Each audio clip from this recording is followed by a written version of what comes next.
Assalamualaikum, selamat pagi adik-adik semua. Semoga tetap semangat. Hari ini kita akan mempelajari materi penilaian genetik dan uji Q kuadrat.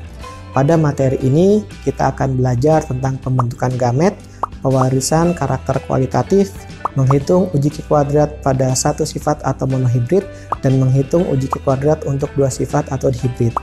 Berikut adalah tayangan video untuk hari ini. Mendel mengemukakan teori pewarisan terpisah atau particulate inheritance, yaitu bahan genetik penentu suatu sifat diwariskan dari kedua tetua kepada turunannya dalam bentuk unit-unit yang utuh dan tetap terpisah. Terdapat beberapa hal yang harus diperhatikan dalam hukum Mendel. Pertama, setiap karakter dikendalikan oleh satu lokus dengan dua alel atau sepasang alel di setiap lokusnya.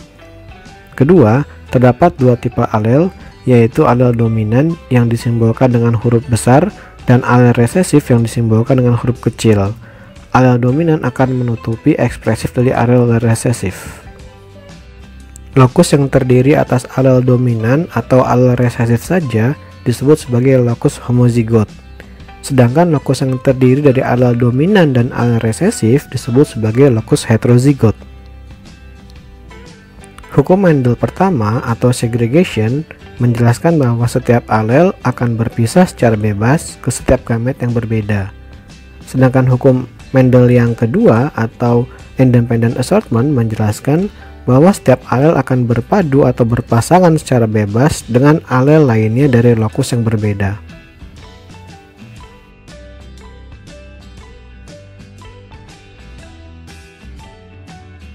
Jika suatu tanaman berbiji kuning homozigot dominan A besar disilangkan dengan tanaman berbiji hijau homozigot resesif A kecil, maka tentukan genotipe dan fenotipe turunannya. Untuk melakukan persilangan, maka tentukan dahulu gamet yang akan dihasilkan oleh para tetua atau parental tersebut. Dari tetua betina A besar, maka akan dihasilkan gamet A besar saja. Sedangkan dari tetua jantan A kecil akan dihasilkan gamet A kecil saja.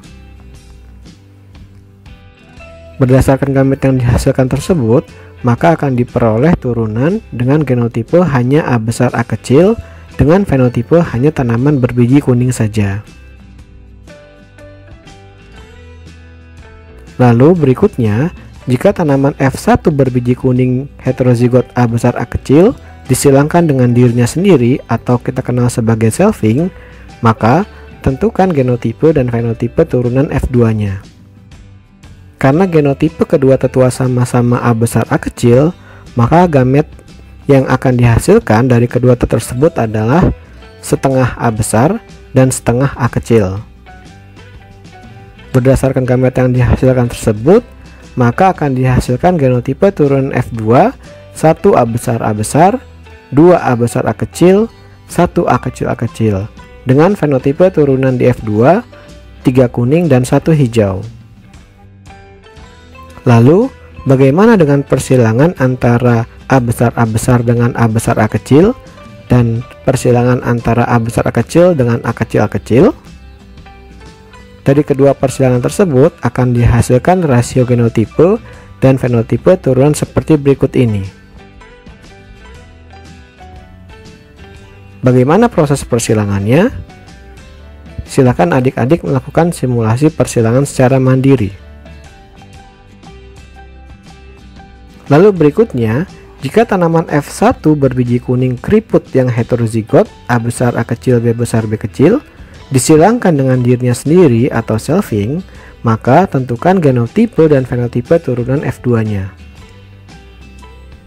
Karena genotipe kedua tetua sama-sama A besar A kecil B besar B kecil, maka gamet yang akan dihasilkan dari kedua tersebut adalah 1/4 A besar B besar, 1/4 A besar B kecil, 1/4 A kecil B besar, dan 1/4 A kecil B kecil. Dan berdasarkan gamet yang dihasilkan tersebut, maka akan dihasilkan genotipe turunan F2 sebagai berikut. Dengan fenotipe turunan F2-nya adalah sebagai berikut.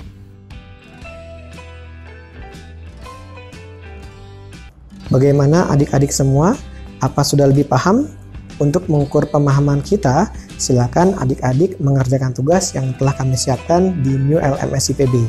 Selamat bekerja.